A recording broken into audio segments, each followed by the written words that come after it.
Dugaan pemalsuan kartu keluarga KK ditemukan dalam pelaksanaan PPDB di Kabupaten Pati, Jawa Tengah. Disdikbud Cabang Dinas Pendidikan Wilayah 3 Jawa Tengah mendapati 18 kartu keluarga calon siswa diduga palsu. 5 kartu keluarga palsu ditemukan di SMA Negeri 1 Pati dan 13 KK palsu di SMA Negeri 1 Juwana.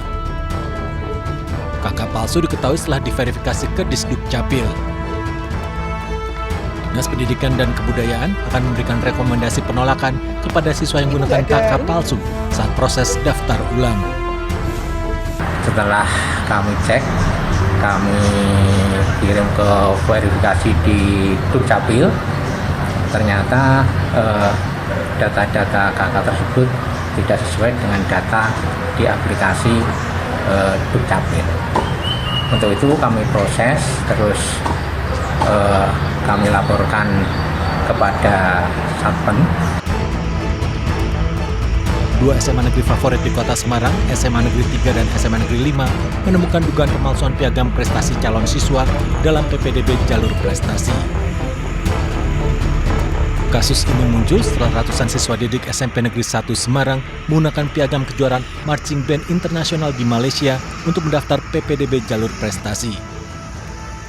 Piagam tersebut seharusnya tercantum juara 3, namun legalisir yang diajukan menyebutkan juara pertama. SMA Negeri 5 Semarang mendapati 33 pendaftar menggunakan piagam marching band diduga bermasalah ini. Kemudian ini diduga ada pemalsuan dan lain sebagainya. Nah, tentunya kita akan dalami lah, ya. Kita akan klarifikasi. Tentunya kita tahap penyelidikan dulu. Kita lihat dulu apakah nanti pidananya di mana nanti. Kalau ini memang ada pidananya, kita lihat nanti apa statusnya, kita tingkatkan nanti seperti itu. Kasus ini tengah diselidiki Polrestabes Semarang.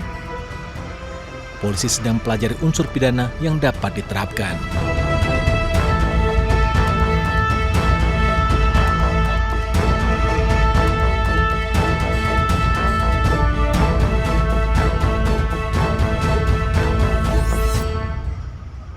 Oke, Pak Indraza, ini kan Ombudsman memang bukan lembaga penegak hukum begitu. Artinya tadi temuan, rekomendasi yang disampaikan, ya nanti ada yang akan menindaklanjuti begitu. Tapi dari Ombudsman sendiri, apa kemudian yang akan dilakukan supaya betul-betul mengawal ini bisa sampai ke penindakan secara tegas? Ya, satu pertama kali dengan hasil pengawasan seperti biasa kami mengumpulkan, dan itu ada beberapa tindakan. Biasanya adalah masalah systemic review, itu untuk jangka panjang. Tapi untuk penanganan kasus per kasus, kami melakukan namanya RCO, atau reaksi cepat ombudsman, di mana kami langsung menyelesaikan laporan tersebut dan meminta instansi, misalnya dinas atau panitia, melakukan koreksi. Dan itu yang kami lakukan.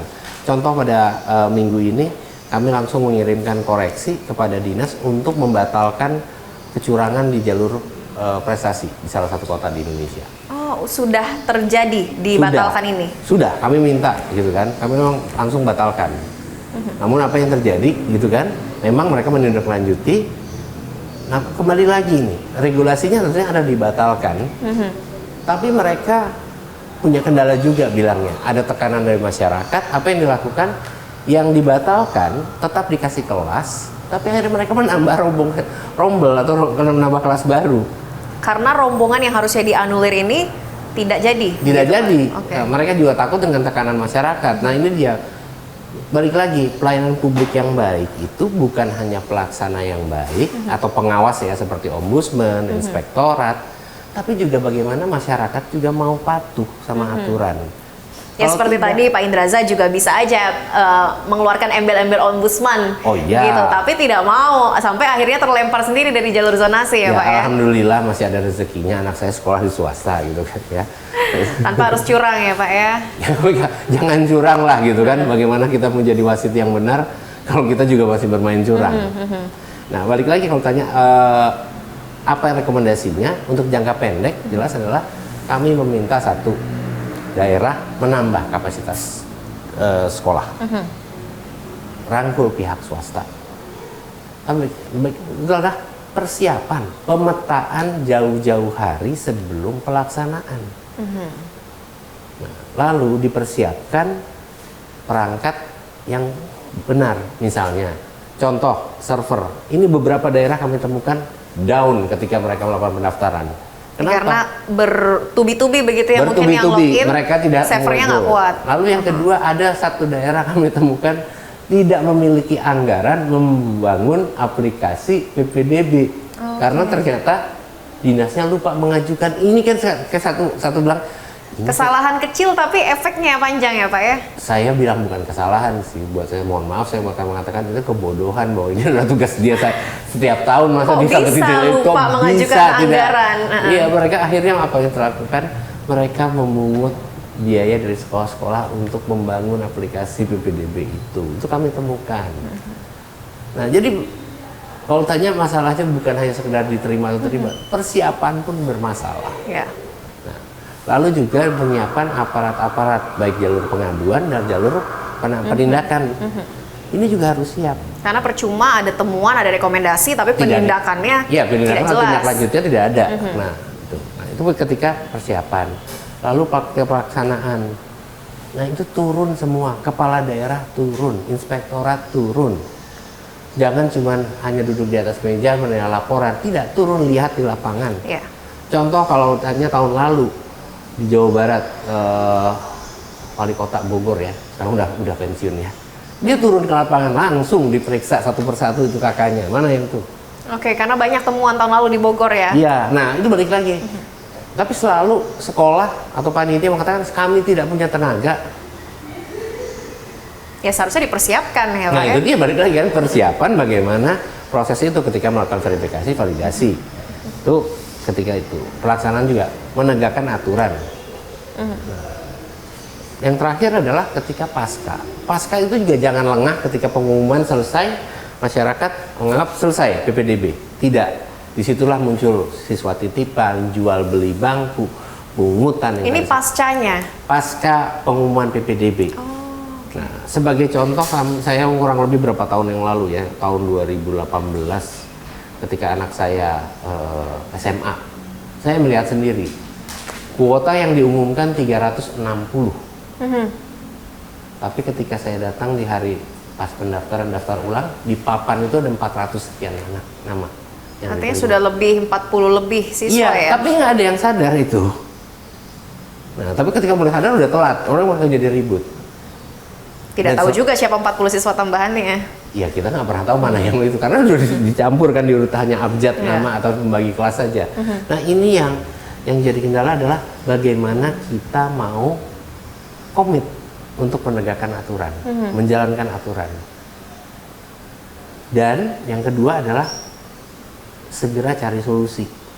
Jangan segera mencari orang yang salah.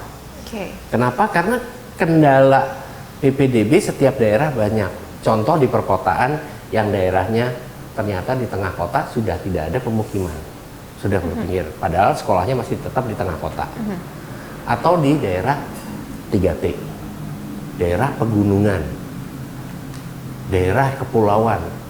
Kami menemukan ada satu daerah kepulauan yang muridnya nggak mau sekolah, nggak mau. Kenapa? Terlalu berat, mereka harus naik perahu pindah, mereka nggak sanggup biaya itu.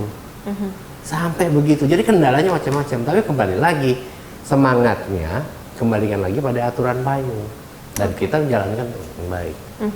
Tapi sebetulnya dari rekomendasi dari Ombudsman sendiri, PPDB ini lanjut atau enggak Pak? Lanjut, untuk jalan itu 4 jalur ini lanjut, tapi kembali lagi bagaimana kita memahami dulu filosofinya bahwa satu, setiap anak berhak mendapatkan pendidikan.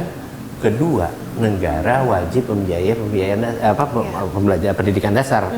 Nah itu apakah balik lagi bagaimana penggunaan anggaran APBN dan APBD yang katanya 20% menurut undang-undang wajib untuk pendidikan, ini bagaimana pengelolaannya? Ya silahkan BPK, mungkin KPK yang melakukan audit seperti itu, tapi kembali optimalkan. Karena apapun juga cita-cita bangsa ini kalau dibaca di pembukaan Undang-Undang Dasar 45 adalah memajukan kehidupan umum dan mencerdaskan kehidupan bangsa. Jangan hanya sekedar mengentaskan kemiskinan, memberantas kebodohan itu. Dan bekal Indonesia yang kalau katanya mau Indonesia Emas 2045 adalah tolong buat peta jalan pendidikan Indonesia sampai tahun 2045, karena kita nggak tahu nanti 2045 manusia seperti apa, kondisi seperti apa yang dan itu salah satu fondasinya adalah pendidikan. Oke, ya ini kan tentunya harus dipersiapkan dari jauh-jauh hari, jangan sampai tahun depan masih ada aja kesalahan teknis, kesalahan non teknis.